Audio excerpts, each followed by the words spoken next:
கர்த்தருடைய பரிசுத்த நாமத்திற்கு மகிமை உண்டாவதாக.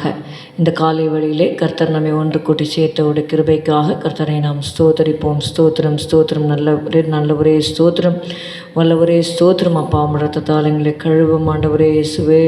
இயேசுவே, உடைய பரிசுத்த ரத்தத்தால் எங்களை கழுவி எங்களை பரிசுத்தப்படுத்தும். கடல் கொந்த லீத்து பொங்க கப்பலாடி செல்கையில் புயல் காற்று சீறி வீச ஆய்கிழிந்து போகையில் இயேசு எங்களிடம் வந்து கப்பலோட்டியாயிரும் காற்றமைத்து துணை நின்று கரை சேர செய்திடும். கப்பல் ஏறி போவோருக்கு கடும் மோசம் வாரினும் பாறை மின்மு ரத்தம் காற்று உமக்கெல்லாம் அடங்கும். இருளில் நீ பாரஞ்சோதி, வெயிலில் நீ நீழலே, யாத்திரையில் திசை காட்டி சாவில் எங்கள் ஜீவனே. எங்கள் உள்ளம் உம்மை நோக்கும் இன்ப துன்ப காலத்தில் எங்கள் ஆவி உம்மில் தங்கும் ஈக பரஸ்தலத்தில்.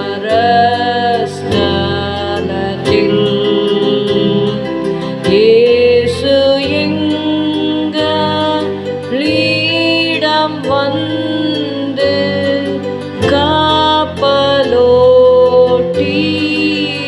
கப்பலோட்டியாயிரும் காற்றமைத்து துணை நின்று கரை சேர செய்திடும். இயேசு எங்களிடம் வந்து கப்பலோட்டியாயிரும் காற்றமைத்து துணை நின்று கரை சேர செய்திடும்.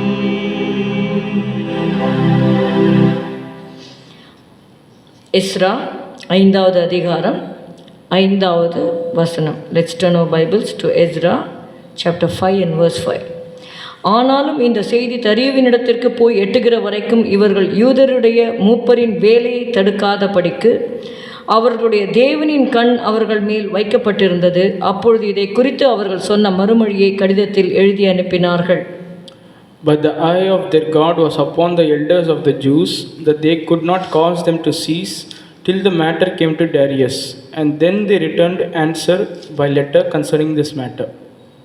இங்கே பார்க்கிறோம், தேவனுடைய ஆலயத்தை கட்டுவதற்காக எஸ்ராவின் நாட்களிலே அவர்கள் பிரயாசப்பட்டார்கள் என்று சொல்லி நாம் பார்க்கிறோம். எஸ்ரா 4வது அதிகாரம் 1வது வசனத்திலே பார்க்கிறோம். சிறையிருப்பிலிருந்து வந்த ஜனங்கள் இஸ்ரவேலின் தேவனாகிய கர்த்தருடைய ஆலயத்தை கட்டுகிறார்கள் என்று யூதாவுக்கும் பென்யமீனுக்கும் இருந்த சத்துருக்கள் கேள்விப்பட்ட போது நாங்களும் கட்டுவோம் என்று சொன்னார்கள். அப்பொழுது அவங்க சொன்னாங்க, இவ்விடத்துக்கு எங்களை வரப்பண்ணின அசீரியாவின் ராஜாவாகிய எசரத்தோ நாட்கள் முதற்கொண்டு அவருக்கு நாங்களும் பலியிட்டு வருகிறோம். நாங்கள் இந்த ஆலயத்தை கட்டுவோம், உங்களைப் போல நாங்களும் வருவோம் அப்படின்னு சொல்லி அவங்க சொல்லும் பொழுது 3வது வசனம், அதற்கு செருபாபேலும் யெசுவாவும் இஸ்ரவேலின் மற்றுமுள்ள தலைவரான பிதாக்களும் அவர்களை நோக்கி, எங்கள் தேவனுக்கு ஆலயத்தை கட்டுகிறதற்கு உங்களுக்கும் எங்களுக்கும் சம்பந்தமில்லை. பெர்சியாவின் ராஜாவாகிய கோரேஸ் ராஜா எங்களுக்கு கட்டளையிட்டபடி நாங்களே இதை கட்டுவோம் என்று சொல்லும் பொழுது அவர்கள் யூதர்களுக்கு விரோதமாக எழும்பி ஒரு கடிதத்தை அர்தசஷ்டா ராஜாவுக்கு எழுதி அனுப்புகிறார்கள் என்று எஸ்ரா 4:11 நம்ம வாசிக்கிறோம். அவர்கள் அர்தசஷ்டா என்னும் ராஜாவுக்கு அனுப்பின மனுவின் நகல் என்று சொல்லி இவர்கள் ஆலயத்தை கட்ட பார்க்கிறார்கள், ராஜாவுக்கு விரோதமாக கிரியை செய்கிறார்கள் என்று சொல்லும் பொழுது அந்த ஆலயத்தை கட்டுகிற காரியம் தடை பண்ணப்பட்டது என்று 5:24 நாம் வாசிக்கிறோம். அப்பொழுது எருசலேமில் உள்ள தேவனுடைய ஆலயத்தின் வேலை தடைப்பட்டு பெர்சியாவின் ராஜாவாகிய தரியு ராஜ்யபாரம் பண்ணின 2ஆம் வருஷம் மட்டும் நிறுத்தப்பட்டிருந்தது என்று சொல்லி பார்க்கிறோம். அப்படியாக தேவனுடைய ஆலயத்தை கட்ட வேண்டும் என்று நினைக்கும் பொழுது அங்கே சில தடைகள் உண்டாகிறதை நாம் பார்க்கிறோம். சில வருடங்களாக அந்த வேலை தடை பண்ணப்பட்டிருந்தது. ஆனால் அந்த தடையை மீறி அவர்கள் விசுவாசத்தோடு தேவனை சார்ந்து அவர்கள் அதை கட்டியிருக்கலாம். ஆனால் அந்த காரியம் அப்படியே தடைப்பட்டிருந்தது. அந்த நாட்களிலே ஆகா என்கிற தீர்க்கதரிசியும் இத்தோவின் குமாரனாகிய சகரியா என்னும் தீர்க்கதரிசியும் எழும்பி தீர்க்க தரிசனம் சொல்லுகிறதை 5:1 நாம் வாசிக்கிறோம். We read in 5:1. 4:24 தடை பண்ணப்பட்டிருந்தது என்று பார்க்கிறோம். எஸ்ரா 4:24 தடை உண்டாகிறத பார்க்கிறோம். எஸ்ரா 5:1 ஆகாய் தீர்க்கதரிசி எழும்பி தீர்க்க தரிசனம் சொல்லுகிறார்கள். அந்த தீர்க்க தரிசன வார்த்தையை கேட்டு பலப்பட்ட பின்பு 2வது வசனம், அப்பொழுது செயல்தியேலின் குமாரனாகிய செருபாபேலும் யோசதாக்கின் குமாரனாகிய யெசுவாவும் எழும்பி எருசலேமில் உள்ள தேவனுடைய ஆலயத்தை கட்டத் தொடங்கினார்கள். அவர்களுக்கு திடன் சொல்ல தேவனுடைய தீர்க்கதரிசிகளும் இருந்தார்கள் என்று சொல்லி பார்க்கிறோம். அப்படியாக தடைப்பட்ட காரியம் மீண்டுமாக தொடங்கினார்கள். எப்படி தொடங்கினார்கள் என்றால், கர்த்தருடைய வார்த்தையை கேட்டு தீர்க்க தரிசனத்தை கேட்டு அதிலே பலனடைந்து அவங்க தொடங்குகிறார்கள்.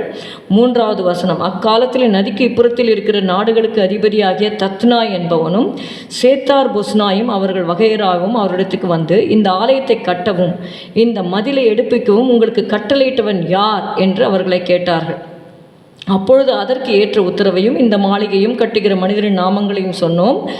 இந்த விஷயத்திலே பார்க்கும் பொழுது how they were strengthened, they were here also again after such a long time they are trying to build the temple, but again there are some hindrances brought by the enemies. ஆனால் இந்த இடத்திலே பார்க்கணும், Ezra 5:5 அவர்களுடைய தேவனின் கண் அவர்கள் மேல் வைக்கப்பட்டிருந்தது.